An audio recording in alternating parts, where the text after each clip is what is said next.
firmed up his lips. He stood just under 6 feet. Then, without uttering a word, he bowed and returned to his seat. Now, once again, Lee heard his name. The double doors partitioning the chamber from the rotunda opened. An escort guided Lee into the old hall Thomas Jefferson had designed. The delegates stood as Lee entered. More than one noted his manly bearing. He walked almost halfway down the aisle and then stopped, as if torn between the Washington statue behind him and the convention president occupying the rostrum ahead. Everyone agreed Lee belonged somewhere along this line, a link between the past and the future. In the eyes of the world, one relative said, the wedding 30 years earlier had transformed Lee into the representative of the family of the founder of American liberty. In requesting Lee's service, President Abraham Lincoln's emissary had appealed to Lee's Washington connections. That the Virginia Convention planned to do the same would have surprised no one. The delegates considered their choice of a commander-in-chief to be as momentous as the Continental Congresses. Convention President John Janney, a white-haired conservative who had opposed secession before accepting its inevitability, had prepared a formal address suitable to the occasion. He welcomed the new commander-in-chief of Virginia's armed forces as the heir to soldiers and sages of bygone days who have borne your name and whose blood now flows in your veins. 2 Lees had signed the Declaration of Independence. Another, Lee's father, had served as one of Washington's most trusted lieutenants during the Revolution. Washington himself was a blood relative, albeit a third cousin twice removed. Near Washington's birthplace in Westmoreland County, Virginia, Lee had spent his first years toddling along the Potomac before moving upriver to Alexandria, the town closest to Washington's Mount Vernon plantation.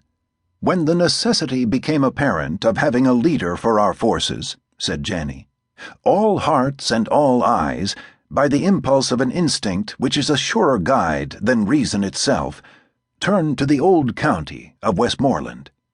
It was not just the pedigree that persuaded the delegates, but also the commensurate talent Lee had shown since his days at West Point. The Army's ranking general had proclaimed Lee the very best soldier I ever saw in the field. Lee, still standing in the aisle, must have thought about Arlington as Janney explained the convention's expectations. "And now, Virginia having taken her position, as far as the power of this convention extends, we stand animated by one impulse, governed by one desire and one determination, and that is that she shall be defended, and that no spot of her soil shall be polluted by the foot of an invader." The charge was simple, sweeping, and impossible. Lee already knew he could not protect the home he had left. The view he cherished overlooking the nation's capital would render Arlington indefensible. Federal forces would cross the river, flood up the hillside, and seize the mansion. Unless his wife removed the relics soon, the Mount Vernon plate and pictures, as Lee called them, would be lost.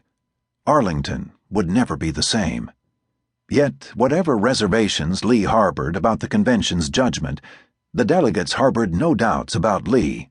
"Sir," Janney said toward the end, "we have, by this unanimous vote, expressed our convictions that you are, at this day, among the living citizens of Virginia, first in war.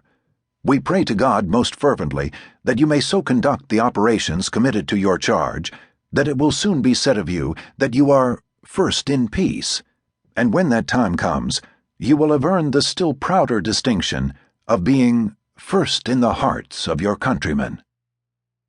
No one, least of all Lee, could have missed Janney's allusion. Only one man had ever been first in war, first in peace, and first in the hearts of his countrymen: George Washington.